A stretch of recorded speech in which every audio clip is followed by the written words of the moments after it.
Hello दोस्तों, आप सभी को मेरा नमस्कार और मैं अंकित शुक्ला एक बार पुनः आप सभी लोगों का स्वागत करता हूं आपके अपने चैनल स्टडी विद अंकित में। तो आज हम लोग का जो टॉपिक है, आज जिसके बारे में हम लोग पढ़ने वाले हैं वो है सर्वांग समता और समानता। ठीक है, बोलने में थोड़ा मुश्किल हो रहा है। ठीक है, क्या है सर्वांग समता और समानता। हिंदी के जो टर्म्स होते हैं ना, वो बोलने में थोड़ी दिक्कत होती है क्योंकि हिंदी में बहुत टफ वर्ड यूज किए जाते हैं। ठीक है, तो इसका जो टॉपिक का नाम है क्या है, सर्वांग समता और समानता, और इंग्लिश में इसको कहते हैं कॉन्ग्रुएंसी एंड सिमिलैरिटी। ठीक है, इंग्लिश में क्या कहते हैं, कॉन्ग्रुएंसी एंड सिमिलैरिटी कहते हैं। ठीक, तो सबसे पहले आप लोग क्या करिए, जानते ही हैं करना क्या है। सबसे पहले आप लोग लाइक कर दीजिए, अगर आप लोगों ने अभी तक शेयर नहीं किया है तो शेयर कर दीजिए अपने दोस्तों को। ठीक, और सब्सक्राइब कर लीजिए अगर अभी तक नहीं किया है तो। ठीक है, और जिन लोगों ने किया हुआ है उनके लिए तो फिर अच्छी बात है और मेरे तरफ से धन्यवाद है। ठीक है, तो चलिए शुरू करते हैं आज का जो हमारा टॉपिक है। तो देखिए, सर्वांग समता। सर्वांग समता क्या है, सर्वांग समता का मतलब होता क्या है। तो सर्वांग समता का मतलब ये होता है कि आकार में साइज में हर चीज़ में क्या हो, एक जैसा ही हो।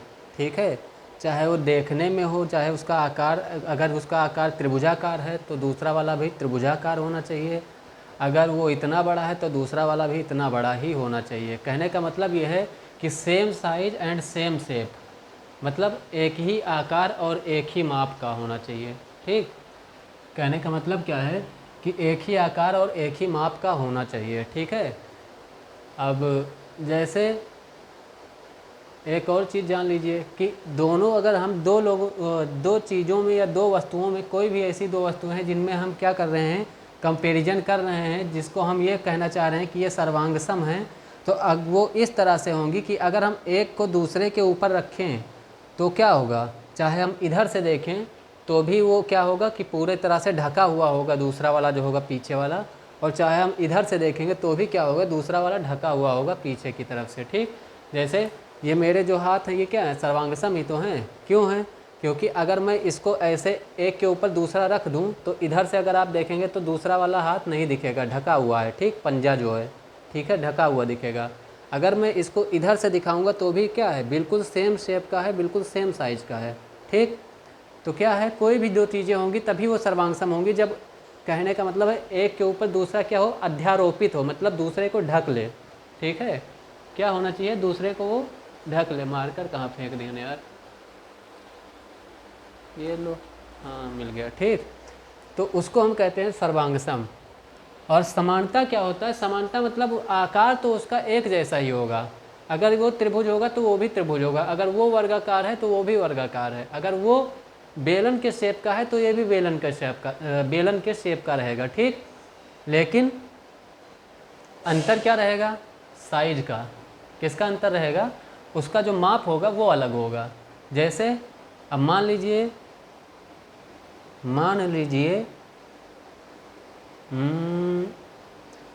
हाँ, मान लीजिए आपने लिया एक 20 रुपए वाला थम्सअप। ठीक, 20 रुपए वाला आपने एक थम्सअप लिया, या फिर 40 या 45 वाला लिया, आधा लीटर वाला जो बोतल होता है, और एक आपने लिया जो 80 85 95 इस समय जितने का भी हो, ठीक है, 2 लीटर वाला, तो आपने एक वो बोतल लिया।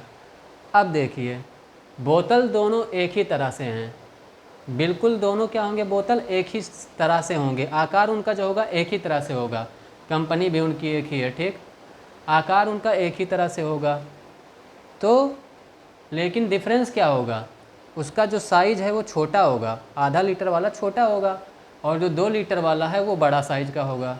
तो वो क्या है, वो सर्वांग सम नहीं है, वो है क्या, समान है, समानता है, लेकिन सर्वांग समता नहीं है उनमें। ठीक है, तो जो सर्वांग सम नहीं है मतलब जिनका जो माप है वो बराबर नहीं है, केवल आकार में वो एक जैसे दिखते हैं, वो क्या होते हैं, समान होते हैं। ठीक, तो उसको हम बोलते हैं समानता। और सर्वांग समता जिसमें आकार भी हो और समझ ही गए। जैसे अब मान लीजिए आपने एक ले लिया पेप्सी का, आधा लीटर का जो पेप्सी का बोतल है उसको आपने ले लिया, और आधा लीटर का आपने ले लिया माउंटेन ड्यू, डर के आगे जीत है। ठीक, या फिर आधा लीटर ले लिया थम्सअप का, चलो आज को तूफ़ानी करते हैं, ठीक। तो आधा लीटर का जो थम्सअप का बोतल होगा और आधा लीटर का जो आपने लिया है माउंटेन ड्यू का बोतल, उन दोनों का माप क्या होगा, एक ही होगा। उन दोनों का जो माप है वो एक ही होगा, देखने में भी बिल्कुल एक जैसे ही दिखेंगे। तो उनमें क्या है, वो सर्वांग सम है। वो क्या है, वो सर्वांग सम है। अब जैसे मान लीजिए मैं हूँ, मेरा मान लीजिए कि आज के 2-3 साल बाद शादी हो जाएगी, ठीक। शादी के बाद में मेरे क्या होंगे, बच्चे होंगे। तो बच्चा जो मेरा होगा उसके क्या होगा, उसके भी 2 हाथ होंगे, 2 पैर होंगे, 2 आँखें होंगी, वो भी इंसान ही तो होगा। तो वो भी क्या होगा, देखने में मेरी तरह ही दिखेगा, देखने में तो मेरी तरह ही दिखेगा, लेकिन आकार में वो क्या होगा, बहुत छोटा होगा। क्यों क्यों होगा, क्योंकि बाप बाप होता है, ठीक। तो समझ गए ना, इसको हम बोलते हैं क्या, समानता। वो सर्वांग समता नहीं होगा, वो क्या होगा, समानता होगा, ठीक है। तो अब हमें पढ़ना क्या है, त्रिभुजों का सर्वांग समता और समानता। यही चीज़ हमें पढ़ना किस में है, त्रिभुजों में, ठीक है। तो सबसे पहले जान लीजिए आप कि त्रिभुजों में सबसे पहले हम बात किसकी करेंगे, सर्वांग समता की। किसकी बात करेंगे, सर्वांग समता। ये हुआ, ठीक। ये क्या हुआ, सर्वांग समता। अब सर्वांग समता हम किस तरह से, मतलब अगर हमें 2 त्रिभुज को सर्वांग सम साबित करना है तो हम किस किस तरह से साबित कर सकते हैं उसको, ठीक। तो मान लीजिए कि हमने यहाँ पर एक त्रिभुज बनाया ये, और एक त्रिभुज बनाया ये, ठीक है। ये त्रिभुज ही है, ठीक। अब मान लीजिए ये है ए, ये है बी, ये है सी, ये क्या है, पी है, ये है क्यू, ये है आर, ठीक। अब हमें क्या करना है, इसको सर्वांगसम दिखाना है, तो हम क्या क्या इसमें कर सकते हैं। तो पहली चीज़ तो ये साइड, अगर इस साइड यानी कि ए बी भुजा जो है वो पी क्यू के बराबर होनी चाहिए, बी सी भुजा जो है वो क्यू आर के बराबर होनी चाहिए, ए सी भुजा जो है वो पी आर के बराबर। अगर ये चीज़ हमें पता है, ये चीज़ प्रश्न में दिया हुआ है, तो हम सीधे देख के बोल देंगे क्या, कि जो त्रिभुज ए बी सी है वो सर्वांगसम है किसके, त्रिभुज पी क्यू आर के। और जब ये सर्वांगसम हो जाएगा तो इसका, इस त्रिभुज का जितना भी अंग है, जितना भी पार्ट है, वो हर एक पार्ट इसके क्या हो जाएगा, बराबर हो जाएगा। क्या हो जाएगा, बराबर हो जाएगा। क्यों, क्योंकि अंग्रेजी में बोलते हैं CPCT, मतलब corresponding parts of congruent triangle. कहने का मतलब क्या है कि अगर हमने 2 त्रिभुजों को सर्वांगसम प्रूफ कर दिया तो उसकी जो संगत अंग होंगे, उसके जो संगत भुजाएं होंगी, उसके जो संगत कोण होंगे, वो क्या हो जाएंगे, बराबर हो जाएंगे, ठीक। संगत को क्या बोलते हैं, करस्पॉन्डिंग बोलते हैं, ठीक है। तो पहला जो प्रॉपर्टी होता है हमारा इसको सर्वांगसम प्रूफ करने का, वो क्या होता है कि अगर ए बी बराबर दिया हुआ है पी क्यू, और ए सी बराबर दिया हुआ है पी आर, और बी सी बराबर हमारा दिया हुआ है क्यू आर, मतलब यहाँ पर लिख दे रहा हूँ, ए बी बराबर अगर दिया है पी क्यू और बी सी बराबर क्यू आर, और ए सी बराबर पी आर, ठीक है। अगर ये हमको दिया हुआ है प्रश्न में, ये हमें पता चल जाता है किसी तरह से, तो क्या हो जाएगा, त्रिभुज ए बी सी जो है वो, ये देखिए ये सर्वांग समता का क्या होता है, साइन होता है, ठीक है। तो त्रिभुज ए बी सी जो है वो सर्वांगसम हो जाएगा किसके, त्रिभुज पी क्यू आर के। किसका सर्वांगसम हो जाएगा, पी क्यू आर के। और सर्वांगसम होने का क्या मतलब है, इनका आकार जो है वो भी बराबर है। आकार तो देख ही रहे हैं, ये भी त्रिभुज है इसी तरह का, ये भी इसी तरह का त्रिभुज है, ठीक। आकार देख ही रहे हैं आप, तो आकार भी बराबर है और इनका जो माप है वो भी क्या है, बराबर है, ठीक है। तो ये इसका सर्वांगसम हो जाएगा। और हम इसका कारण क्या लिखेंगे, रीजन क्या लिखेंगे, भुजा भुजा भुजा, जिसको अंग्रेजी में बोलते हैं साइड साइड साइड। क्यों, क्योंकि हमने तीनों साइडों से ही तो इसको प्रूफ किया है, हमने तीनों भुजाओं से ही तो इसको क्या किया है, प्रूफ किया है कि ये सर्वांगसम है। तो इसीलिए इस वाले प्रॉपर्टी को क्या बोलते हैं, भुजा भुजा भुजा, ठीक है, ये वाला भुजा इसके बराबर, ये वाला भुजा इसके बराबर, ये वाला भुजा इसके बराबर, तो इसीलिए भुजा भुजा भुजा प्रॉपर्टी इसमें लगा है। ठीक, अंग्रेजी में हम क्या बोलते हैं, ट्रिपल एस। ठीक है, एक तो ये हो गया पहली प्रॉपर्टी। दूसरा क्या है,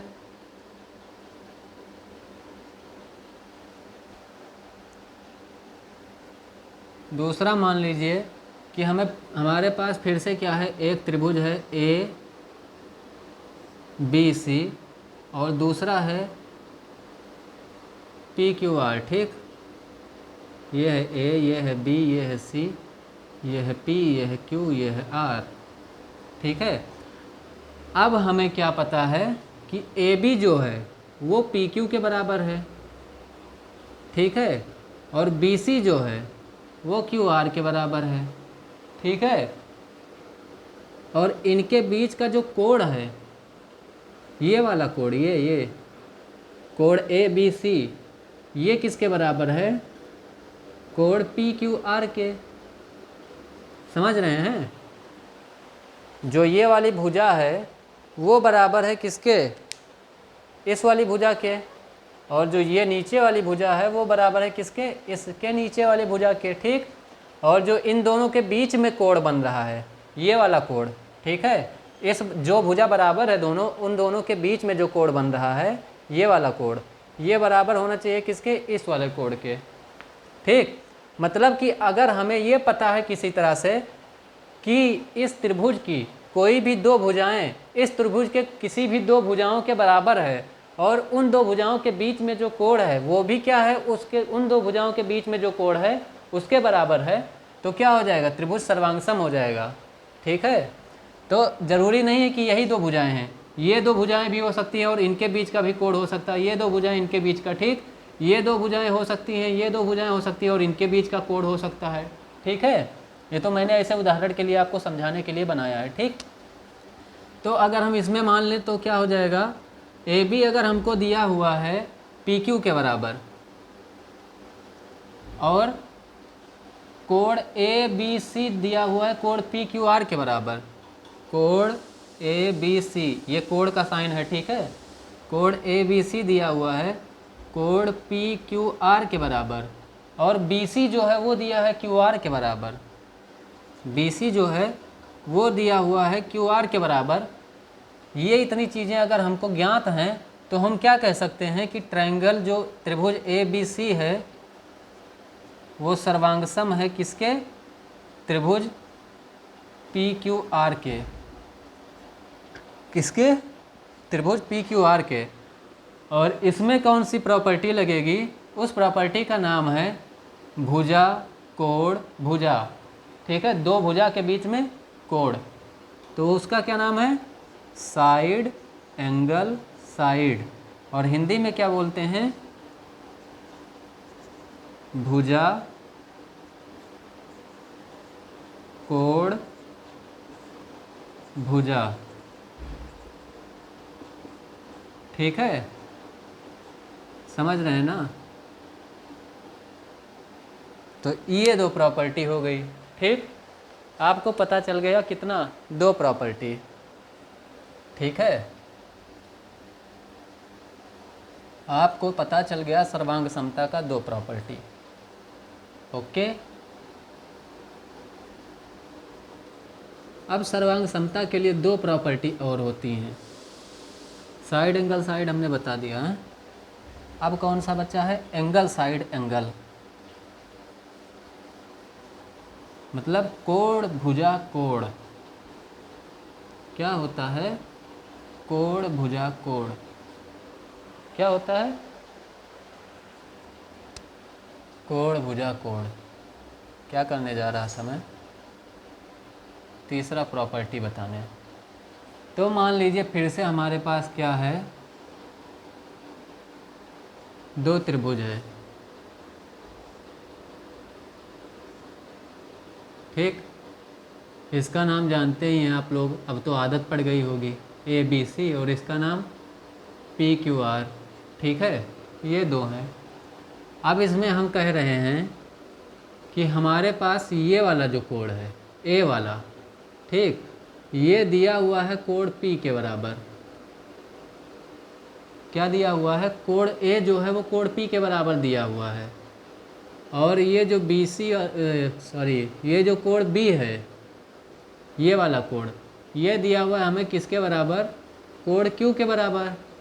और इसके बीच की जो भुजाएं हैं, ये जो दोनों कोण बन रहा है इसके बीच की दोनों भुजाएं हैं, वो इसमें जो दोनों कोण बन रहा है उसके बीच में जो भुजा है उसके बराबर दिया हुआ है, ठीक।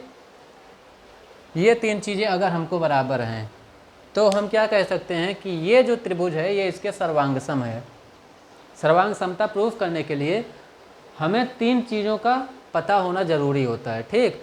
चाहे वो दो भुजा एक कोण हो, चाहे वो तीनों भुजा हो, चाहे वो दो कोण एक भुजा हो, और चाहे फिर वो क्या हो, एक और प्रॉपर्टी है वो अभी इसके बाद बताऊंगा, ठीक।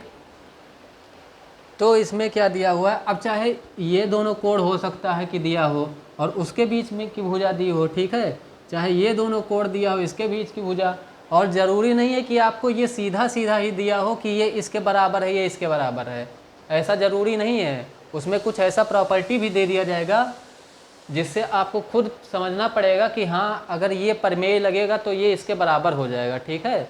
तो वो प्रश्न के हिसाब से आप खुद सोचेंगे, क्योंकि आपको इतना प्रमेय पता होना चाहिए कि जैसे कोई जो समद्विभाजक है, अगर मान लीजिए इसको क्या कहते हैं, एंगल बाइसेक्टर इंग्लिश में, ठीक है, एंगल बाइसेक्टर करते हैं, जिसको हिंदी में क्या कहते हैं, कोण समद्विभाजक शायद बोलते होंगे। अब एंगल मीन्स कोण होता है, बाइसेक्टर मीन्स समद्विभाजक, ठीक है।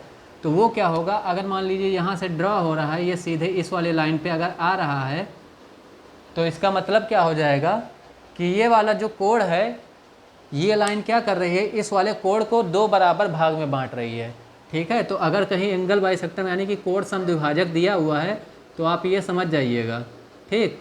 परपेंडिकुलर बाइसेक्टर दिया है तो इसका मतलब वो क्या हो रहा है, 90 अंश का जाएगा, ठीक है। तो ये सारी चीज़ें अभी मैं क्वेश्चन जब कराऊंगा तो उसमें भी समझा दूंगा। तो इसमें हम जो समझाना चाह रहे थे वो पहले देख लीजिए। तो ये वाला कोण इसके बराबर दिया हुआ है आपको, ठीक, ये वाला कोण आपको इसके बराबर दिया है और इसके बीच की जो भुजा है वो इस भुजा के बराबर है, तो ये क्या हो जाएगा, सर्वांग सम हो जाएगा। तो हम यहाँ पर क्या लिख सकते हैं कि ए बी बराबर, अगर हमें पता है पी क्यू है, पहले उसको लिख लेते हैं कोण को, कोण बी ए सी, ठीक है, कोण बी ए सी। अगर हमें कोण ए को लिखना है तो हम क्या करेंगे, इसी तरह तो लिखेंगे, कोण बी ए सी। इसका मतलब क्या हुआ कि हम ए वाले कोण की बात कर रहे हैं, जिस कोण की हम बात कर रहे हैं उसको हम बीच में रखते हैं, ठीक। तो कोण बी ए सी बराबर क्या हो जाएगा, कोण क्यू पी आर, ठीक है, ये हो जाएगा। फिर कोण ए बी सी, कोण ए बी सी बराबर क्या दिया हुआ है, कोण पी क्यू आर। अब हम किसकी बात कर रहे हैं, कोण बी और कोण क्यू की। अब क्या है तीसरा, ए बी बराबर दिया हुआ है पी क्यू। ए बी और पी क्यू क्या है, भुजा है, तो ए बी बराबर दिया हुआ है पी क्यू। अगर ये तीनों चीज़ें हमें ज्ञात हैं, पता हैं या पता कर लेते हैं तो क्या हो जाएगा, त्रिभुज ए बी सी जो है वो हो जाएगा सर्वांग सम किसके, त्रिभुज पी क्यू आर के। किसके सर्वांग सम हो जाएगा, त्रिभुज पी क्यू आर के, ठीक। और इसमें जो प्रॉपर्टी लग रही है उसको हम क्या कहेंगे, अब दो कोण के बीच में भुजा है, ठीक, क्या है, इस वाले कोण के और इस वाले कोण के बीच में ही तो ये भुजा है, तो इसको हम क्या बोलेंगे, एंगल साइड एंगल। क्या बोलेंगे, एंगल साइड एंगल। हिंदी में क्या कहते हैं, कोण भुजा कोण, ठीक, समझ गए, समझ गए ना। बोल दो ना जरा दिल में जो है छिपा, मैं किसी से कहूँगा नहीं, मैं किसी से कहूँगा नहीं।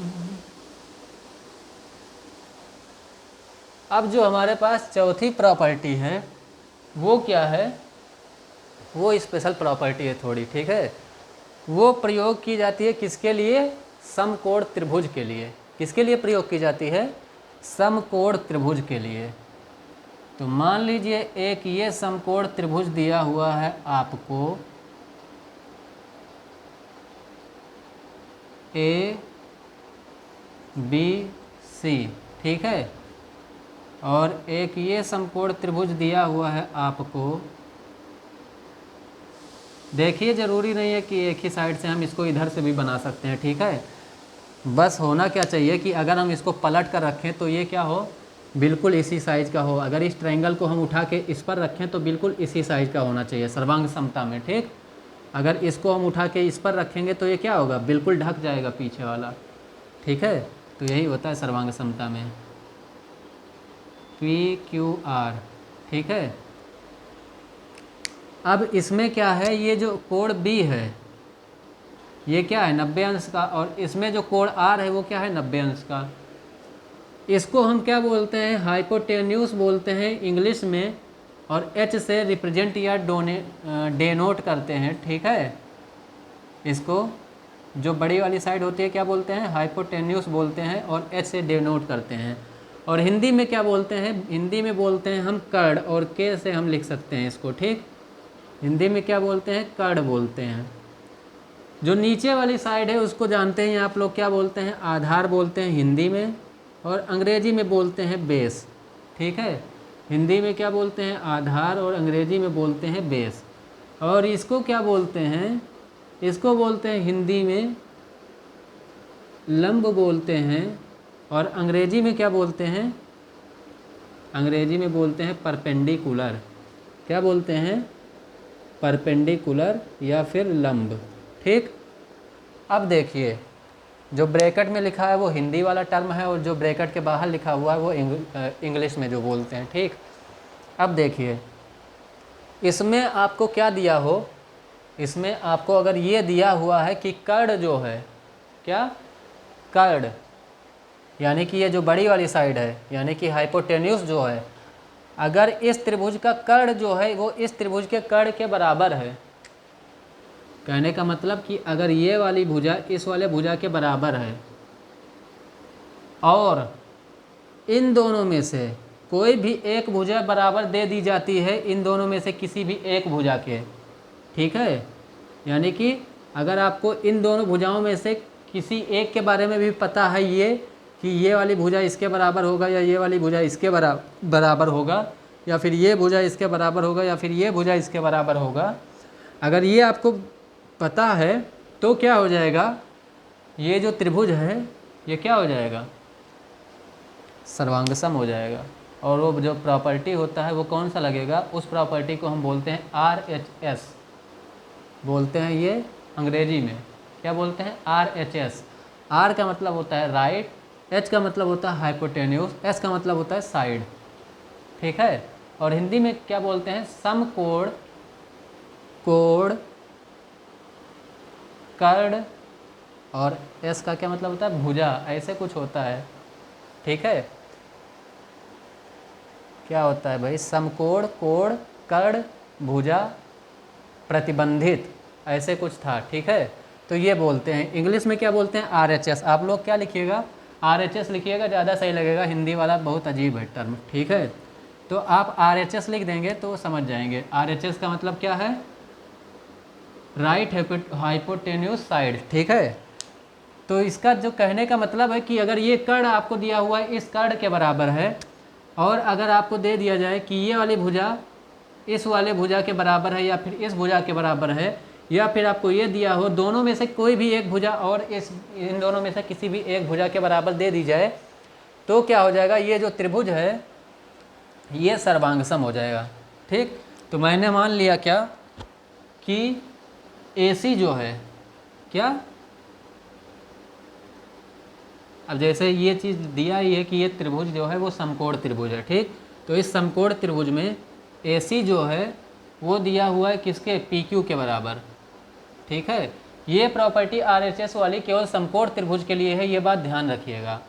और ये तभी काम करेगा जब हमें ये पता हो कि एक भुजा, ये जो बड़ी वाली भुजा यानी कि कर्ण है वो दूसरे वाले त्रिभुज के कर्ण के बराबर है और एक भुजा कोई बराबर होनी चाहिए, ठीक है, तब ये प्रॉपर्टी काम करेगा। तो AC बराबर आपको दिया हुआ है PQ और BC बराबर आपको दे दिया गया है QR के, BC बराबर आपको दे दिया गया है QR के। तो तीसरा आपको कुछ लिखने का ज़रूरत नहीं है, आप यहाँ पर डायरेक्ट लिख सकते हैं क्या कि जो त्रिभुज ABC है वो त्रिभुज PQR के क्या है, क्या है, सर्वांगसम है। और इसका जो प्रॉपर्टी है वो क्या है, RHS, ठीक है, इसका जो प्रॉपर्टी है वो क्या है, RHS। और हिंदी में क्या बोलते हैं इसको, समकोण कोण, समकोण कोण भुजा सर्वांगसम, सर्वांगसम प्रतिबंधित, ठीक है, हिंदी में आपको इसको ये बोला जाता है। तो इतना बड़ा लिखने से अच्छा क्या है कि आप सीधे ब्रैकेट में क्या लिखिए, RHS, ठीक है, आप क्या लिखेंगे, RHS। अच्छा सोचिए आप कि ये कैसे हो जाता है, हमको तो इसको प्रूफ करने के लिए 3 चीज़ों की ज़रूरत होती है, लेकिन यहाँ 2 ही चीज़ों में कैसे काम चल जाता है, सोचिए, हैं कैसे चल जाता है। तो देखिए इसमें 3 चीज़ें होती हैं लेकिन आपको दिखती नहीं है, क्यों नहीं दिखती है, 3 चीज़ें कहाँ हैं वो। तो अगर आप खुद सोचिए कि अगर ये भुजा बराबर है, ये आपको दिया गया है समकोण त्रिभुज है, क्या है ये, समकोण त्रिभुज है। अब जब समकोण त्रिभुज दे दिया गया और आपको ये पता चल जाता है कि इसका जो कर्ण है वो इसके बराबर है, ठीक, और जो एक भुजा है कोई वो बराबर दे दी जाती है, तो तीसरा ये जो कोण 90 अंश का दिया है वो भी तो इसमें 90 अंश का है। तो एक तो पहले से ही बराबर है कोण जो है, क्योंकि दोनों त्रिभुज क्या है, समकोण है, तो एक कोण तो पहले से ही बराबर है, तो इसीलिए इसमें हमें तीसरे की ज़रूरत नहीं होती है, बस हमें 2 ही चीज़ खोजना होता है, दोनों भुजाएँ, ठीक है। तो इसमें भी क्या लग जाता है, एक तरह से भुजा कोण भुजा, ठीक है, और उसी को हम क्या लिखते हैं, RHS, ठीक है। तो इसको हम लिखते क्या हैं, RHS लिखते हैं। तो इतने जो प्रॉपर्टी हैं, इतनी जो क्या हैं,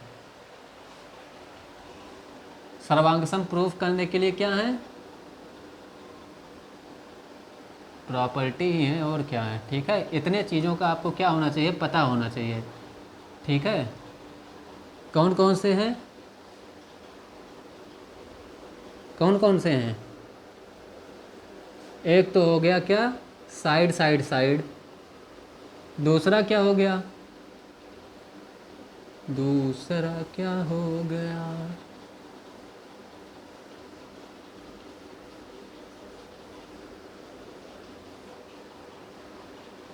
एक चीज़ और ध्यान में रखिएगा, पता है क्या, कि जो एंगल वाली प्रॉपर्टी होती है वो इसमें नहीं होती है। तीनों साइड हो सकते हैं लेकिन तीनों एंगल से सर्वांगसम प्रूफ नहीं हो सकते हैं, ठीक है। क्यों नहीं हो सकते हैं, क्योंकि आप जानते हैं कि त्रिभुज क्या होता है, त्रिभुज के जो तीनों अंतःकोण होते हैं वो क्या होते हैं, बराबर, सॉरी, त्रिभुज के जो तीनों अंतःकोण होते हैं उनका सम क्या होता है, उनका जो योग होता है वो क्या होता है, 180 अंश होता है। अब चाहे वो इतना बड़ा त्रिभुज हो, चाहे वो इतना बड़ा त्रिभुज हो, और चाहे फिर वो क्या हो, इतना छोटा सा त्रिभुज हो, ठीक है। तो इसका भी क्या होगा, इसका भी जो तीनों कोण होंगे, ये मान लीजिए हमने एक बनाया क्या, समबाहु त्रिभुज, एक बड़ा सा हमने समबाहु त्रिभुज बनाया और जिसकी भुजाएं हमने दे दी 12 मीटर, 12 सेंटीमीटर, 12 सेंटीमीटर, 12 सेंटीमीटर। अब अगर समबाहु त्रिभुज है तो इसके तीनों कोण कितने कितने के होंगे, 60, 60 और 60, यही तो होगा। और मैंने एक बनाया है समबाहु त्रिभुज यहाँ पर, ठीक, और इसके भी हमने क्या दे दिया, ये 1 सेंटीमीटर के तीनों भुजाएं हैं, 1 सेंटीमीटर की, ठीक। थोड़ा बड़ा कर दें, दिखता ही नहीं होगा, मान लीजिए थोड़ा सा ये बड़ा है, उससे थोड़ा सा बड़ा हो गया, ठीक। 1 सेंटीमीटर 1 सेंटीमीटर 1 सेंटीमीटर की है, ठीक। लेकिन कोण जो है अब समबाहु त्रिभुज है, अब चाहे वो बड़ा त्रिभुज है चाहे वो छोटा त्रिभुज है, ठीक है। कोण तो इसके भी कितने कितने होंगे, कोण तो इसके भी 60-60 ही होंगे, इसके भी 60 होंगे, ठीक। तो देखिए आप इस वाले त्रिभुज में क्या है, ये कोण 60 का है, ये भी कोण, इस वाले त्रिभुज में भी ये कोण 60 का है, इस वाले त्रिभुज में ये कोण 60 का है, ये भी कोण 60 का है, इसमें ये कोण 60 का है, ये भी कोण 60 का है। लेकिन क्या है, ये सर्वांग, अब देखिए ये सर्वांगसम है, किसी तरह से आपको दिख रहा है कि ये सर्वांगसम है, नहीं है। क्यों, क्योंकि इसका जो 12 सेंटीमीटर भुजा क्या है, इसकी 12 सेंटीमीटर है और इसकी भुजा कितनी है, केवल 1 सेंटीमीटर है। तो इस पे इसको अगर हम इस पर रखेंगे तो क्या होगा, मान लीजिए इस त्रिभुज को मैंने यहाँ से उठा लिया, ठीक। इस त्रिभुज को मैंने क्या किया, यहाँ से उठा लिया और इसको लाके मैंने रख दिया यहाँ पर, तो ये कहीं इस तरह से ऐसे आएगा कोने में, ठीक। इस तरह से ये ऐसे कोने में कहीं आ जाएगा ये, ठीक। एक एक एक, तो ये क्या है, ये इसके समान है। देखने में तुम्हें क्या लगेगा कि ये इसके समान है, आकार इसका क्या है, बिल्कुल एक जैसा है, लेकिन इसका जो माप है वो बिल्कुल ही अलग है। इसका क्या है, साइज जो है वो बहुत ज़्यादा बड़ा है और इसका जो साइज है वो बहुत छोटा है इसके कंपैरिजन में, ठीक है। तो इसीलिए एंगल एंगल एंगल वाली प्रॉपर्टी नहीं लगती है, क्योंकि एंगल एंगल एंगल अगर हम लगाएंगे तो हमें क्या पता चलेगा कि कोण तो समान हो जाएंगे, लेकिन जो उसका माप है, जो उसका वो है साइज है, वो समान नहीं होगा, तो वो सर्वांगसम नहीं होगा। एंगल एंगल एंगल से हम सिमिलर यानी कि समान प्रूफ कर सकते हैं, सर्वांगसम नहीं। तो कोण कोण कोण वाला जो प्रॉपर्टी है वो किस में आएगा, समानता वाले में आएगा, ठीक। ये ध्यान रखिएगा। तो एक प्रॉपर्टी तो हमने बता ही दिया समानता का, ठीक है। क्या बता दिया, समानता वाले में समानता, समानता हम कैसे प्रूफ कर सकते हैं। पहली प्रॉपर्टी हमने बता ही दिया कि अगर हमें क्या पता हो, ये पता हो कि अगर हमारे पास 3 त्रिभुज हैं और तीनों त्रिभुज के क्या हैं, जो कोण हैं, थोड़ा बड़ा लगना चाहिए ना, क्योंकि अब हम क्या कर रहे हैं, समानता पढ़ रहे हैं, ठीक। एक त्रिभुज ये है ABC, ठीक है, ये है PQR, ठीक है। तो क्या होगा, जो A है, A अगर हमको पता है कि P के बराबर है, जो B है वो अगर हमें पता है कि Q के बराबर है, ठीक। और जो C है ये वाला, अगर ये हमें पता है कि R के बराबर है, तो क्या हो जाएगा, ये जो त्रिभुज है वो क्या हो जाएगा, सिमिलर हो जाएगा, समान हो जाएगा किसके, PQR के, ठीक है। तो अगर हमें पता है कि कोण BAC, कोण BAC बराबर क्या है, कोण QPR, ठीक। कोण ABC बराबर क्या है, कोण PQR। भाई जो समझ में ना आएगा वो पूछ लीजिएगा।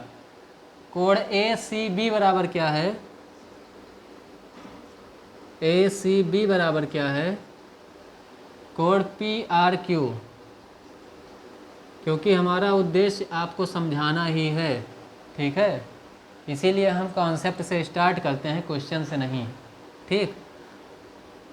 अब देखिए आपको ये पता चल गया, क्या क्या पता चल गया कि तीनों जो कोण हैं अगर आपको ये बराबर दिए हुए हैं तो क्या हो जाएगा, जो त्रिभुज ABC है, जो त्रिभुज ABC है वो क्या हो जाएगा, समान हो जाएगा किसके, त्रिभुज PQR के। किसके समान हो जाएगा, त्रिभुज PQR के। यह सर्वांगसम नहीं होगा, सर्वांगसम में हम ये भी लगाते हैं, ये नहीं होगा, ये केवल क्या होगा, समान होगा, समानता है ये, ठीक। ये किसके है, PQR के। और इसका जो प्रॉपर्टी है वो क्या है, तो आप जानते हैं ये प्रॉपर्टी क्या है, एंगल एंगल एंगल, यानी कि तीनों कोण क्या किया है हमने, बराबर किया है। अगर हमें ये पता था कि तीनों कोण बराबर हैं तभी हमने इसको क्या किया है, प्रूफ किया है। और अगर आप ये प्रूफ कर देते हैं मान लीजिए कोई आपसे पूछता है कि आपने चलो ठीक है इसको ए बी सी को पी क्यू आर के क्या कर दिया, समान प्रूफ कर दिया कि हाँ ये दोनों क्या है, समानता है इन दोनों में, ये क्या है, इसके समान है, ठीक। तो इससे आपने क्या तीर मार लिया, इससे हम क्या करेंगे, इसका कोई फ़ायदा है? तो आपको इससे पता क्या चल जाएगा, इससे आपको ये पता चल जाएगा कि जो इसका भुजा ये वाला है ए बी, कहने का मतलब मेरे क्या है कि जो ए बी भुजा है वो दूसरे त्रिभुज के क्या है, पी क्यू है। ए बी भुजा ये पी क्यू है, ठीक। तो ए बी बटा पी क्यू का जो अनुपात होगा वो इस वाले त्रिभुज का जो बी सी है और इसका क्यू आर है, तो बी सी बटा क्यू आर के, और ये है ए सी और ये क्या है, पी आर है, ठीक। तो ए सी बटा क्या हो जाएगा, पी आर। कहने का मतलब क्या है कि जो अनुपात है इनके भुजाओं का वो क्या होगा, बराबर होगा। इनकी जो संगत भुजाएं हैं, यानी कि ए बी की संगत भुजा कौन सी है, ए बी की जो संगत भुजा है वो पी क्यू है। बी सी की जो संगत भुजा है वो कौन सी है, बी सी की जो संगत भुजा है वो क्यू आर है। ए सी जो है वो ए सी की संगत भुजा कौन सी है, तो ए सी की संगत भुजा क्या है, पी आर है। तो इनकी जो संगत भुजाएं हैं उनका जो अनुपात है वो क्या होगा, आपस में बराबर होगा। इस भुजा बटा इस भुजा का जो अनुपात इस भुजा से है वो बराबर होगा इस भुजा का जो अनुपात इस भुजा से है उसके, और वो बराबर होगा इस भुजा का जो अनुपात इससे है वो बराबर होगा, ठीक। तो कहने का मतलब क्या है कि ए बी बटा पी क्यू बराबर होगा बी सी बटा क्यू आर के, बराबर होगा ए सी बटा पी आर के। ये भुजाएं बराबर नहीं होंगी लेकिन इनका जो अनुपात है वो बराबर होगा, ठीक है, ये होता है। और दूसरा चीज़ क्या पता चलता है, और दूसरा चीज़ हमें ये पता चलता है कि इनका जो क्षेत्रफल होता है, क्या होता है, इनका जो क्षेत्रफल होता है, हमारे पास क्या दो त्रिभुज थे, एक त्रिभुज ए बी सी, तो मान लीजिए ये लिखा है त्रिभुज ए बी सी का क्षेत्रफल, ठीक है, बटा ये क्या लिख दिया मैंने, त्रिभुज पी क्यू आर का क्षेत्रफल। ये किसके बराबर हो जाएगा, ए बी स्क्वायर बटा P Q square, A B square बटा पी क्यू स्क्वायर बराबर किसके हो जाएगा, बी सी का स्क्वायर बटा क्यू आर का स्क्वायर बराबर किसके हो जाएगा, ए सी का स्क्वायर बटा पी आर का स्क्वायर। तो इसका जो क्षेत्रफल होता है, अब देखिए भुजाएं तो आपस में क्या है, भुजाओं का अनुपात तो आपस में बराबर हो गया, लेकिन इस जो ये त्रिभुज है इसका जो क्षेत्रफल है दोनों त्रिभुज का, उसका क्षेत्रफल का अनुपात। अब जैसे मान लीजिए इसका क्षेत्रफल हमने कहा 5 है, इसका हमने क्या कहा, इसका हमने क्षेत्रफल बोल दिया इसका 50 है, ठीक है। बड़े वाले त्रिभुज का क्षेत्रफल हमने कह दिया 50 है और छोटे वाले त्रिभुज का क्षेत्रफल हमने कह दिया कितना है, 10 है, ठीक। अब इसका अनुपात कितना हो जाएगा, 50 बटा 10, यानी कि क्या हुआ, 5 एकम 50, 10 एकम 10 और 10 पचे 50, तो अनुपात कितना आया, 5:1, यही तो आया, अनुपात कितना आया, 5:1 आ गया आपके पास। और ये किसके बराबर होगा, अगर 5 ये आपके पास 1 ये आया है तो इसका क्या होगा, जो इसके भुजाएं हैं जैसे ए बी स्क्वायर है तो ए बी स्क्वायर आपके पास कुछ होगा, बटा में क्या है, पी क्यू स्क्वायर। तो इसके जो भुजा है इसके जो वर्ग होंगे, जो भुजाएं आपको दी हुई हैं उसके जो वर्ग होंगे उस वर्ग के अनुपात के बराबर होगा ये क्षेत्रफल, ठीक है। जो क्षेत्रफल आपका है दोनों त्रिभुजों का, वो दोनों त्रिभुजों के क्षेत्रफल का जो अनुपात होगा वो क्या होगा, जो भुजाएं हैं दोनों त्रिभुजों की उनके स्क्वायर के अनुपात के बराबर होंगी, ठीक है। तो ये दो चीज़ें इसमें बहुत महत्वपूर्ण हैं और इन दो चीज़ों से क्या है, क्वेश्चन भी आते हैं और एग्ज़ाम में बार बार पूछे गए हैं। डीएलएड के एग्ज़ाम में पूछे गए सवाल हैं इस दोनों चीज़ से, ठीक है, बार बार पूछे गए हैं, ठीक है, 2016 में, 2018 में, ठीक है। तो ये दोनों चीज़ें आप ध्यान रखिएगा, अगर ना समझ आया हो ये दोनों चीज़ तो आप बताइएगा, हम फिर से समझा देंगे इसे, ठीक है, क्योंकि इससे पक्का क्वेश्चन आना है और ख़ास करके सर्वांग समता से आने के कम चांस हैं, समानता वाले से ही ज़्यादा चांस है आने के। तो इसको ध्यान रखिएगा, ठीक। तो अभी कितना हमने ए वाला बताया, ठीक। हमने क्या बताया, एंगल एंगल एंगल, कोण कोण कोण। बाकी इसमें भी क्या होगा, दोनों जो वो प्रूफ करने वाले हैं वो कौन कौन से होंगे, एक होगा उसी तरह से जैसे उसमें सर्वांग समता में, बस इसमें यही एक एक्स्ट्रा आ जाता है। और बाकी जो दो तीन हैं वो वही वाले रहेंगे। साइड वाला इसमें नहीं आएगा, ठीक। एक आ जाएगा क्या आपका, कोण भुजा कोण, और दूसरा क्या आ जाएगा, भुजा कोण भुजा, एंगल साइड एंगल और साइड एंगल साइड, ये दोनों आ जाएंगे आपके, ठीक। और मैं कुछ बताने जा रहा था, भूल गया, कुछ आया था दिमाग में इसी से रिलेटेड, क्या आया था भाई, चलिए जब याद आएगा तब फिर बताएंगे, ठीक। तो दूसरा क्या है, एक है आपका एंगल साइड एंगल, ठीक है, ये रहेगा।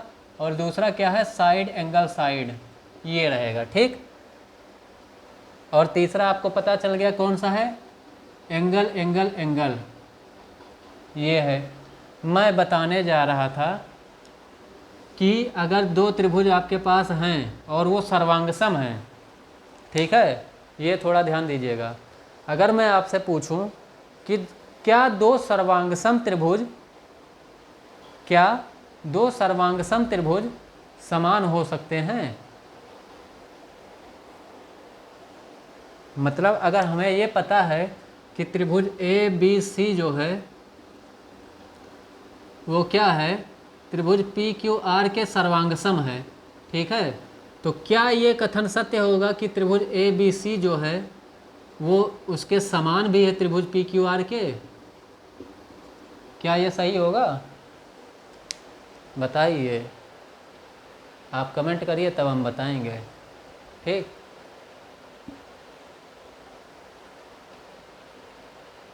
देखिए त्रिभुज ए बी सी जो है वो त्रिभुज पी क्यू आर के क्या है, सर्वांगसम है, तो त्रिभुज ए बी सी जो है वो त्रिभुज पी क्यू आर के क्या होगा, समान होगा, ये बात सही है, ठीक। जो सर्वांगसम त्रिभुज हैं वो एक दूसरे के समान हो सकते हैं, लेकिन जो जब दो समान त्रिभुज, आपको ये पता हो, इसका उल्टा ठीक पता हो कि अगर त्रिभुज ए बी सी आपको पहले दिया है कि ये पी क्यू आर के समान है, तो क्या ये जरूरी है कि त्रिभुज ए बी सी जो है वो पी क्यू आर के सर्वांगसम भी हो, तो ऐसा नहीं है, ये चीज़ गलत हो जाएगा। क्यों गलत हो जाएगा, क्योंकि ए बी सी हो सकता है बड़ा त्रिभुज हो और पी क्यू आर हो सकता है छोटा त्रिभुज हो, तो समान कैसे, वो समान तो है लेकिन सर्वांगसम कैसे होगा, सर्वांगसम नहीं हो सकता है, ठीक, क्योंकि उसकी जो भुजाएं हैं वो आपस में बराबर नहीं है, उनके भुजाओं का अनुपात बराबर है, ठीक।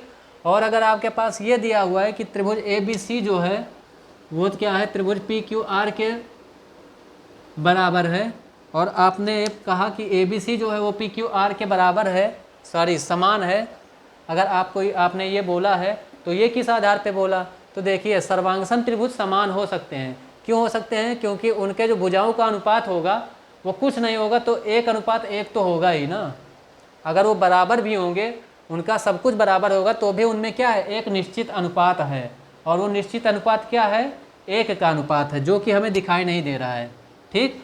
क्या होगा, 1:1 बराबर 1 का अनुपात होगा, ठीक है, जो कि हमें क्या है, दिखाई नहीं दे रहा है। तो जो सर्वांगसम त्रिभुज हैं वो क्या हैं, समान हैं, लेकिन जो समान त्रिभुज हैं वो जरूरी नहीं कि सर्वांगसम ही हो, ठीक, ये याद रखिएगा।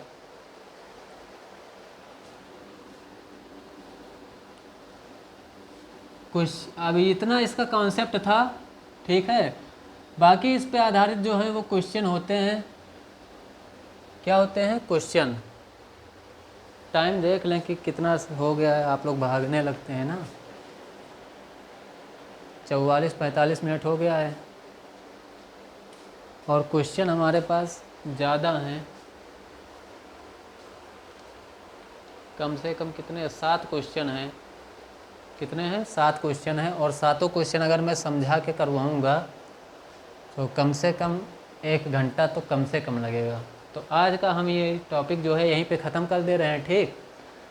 और अगली क्लास में हम क्या करेंगे, इसी के केवल क्वेश्चन करवाएंगे, वो भी सीरीज वाले क्वेश्चन करवाऊंगा जो पिछले एग्ज़ाम में, पिछले मतलब अभी तक जितने एग्ज़ाम हुए हैं डीएलएड के, उसमें जो पूछे गए हैं। ठीक है, तो आज का ये टॉपिक हम क्या करते हैं, यहीं पे ख़त्म करते हैं। ठीक, और अगर अभी तक आप लोगों ने लाइक नहीं किया है तो लाइक करके जाइएगा, और कमेंट ज़रूर करके बताइएगा कि कैसा लगा आपको ये सेशन, सर्वांग समता और समानता समझ में आया कि नहीं समझ में आया, ये ज़रूर बताइएगा। ठीक है, बाकी अगर नहीं समझ आया होगा तो भी बताइएगा, मैं फिर से समझाने की कोशिश करूँगा।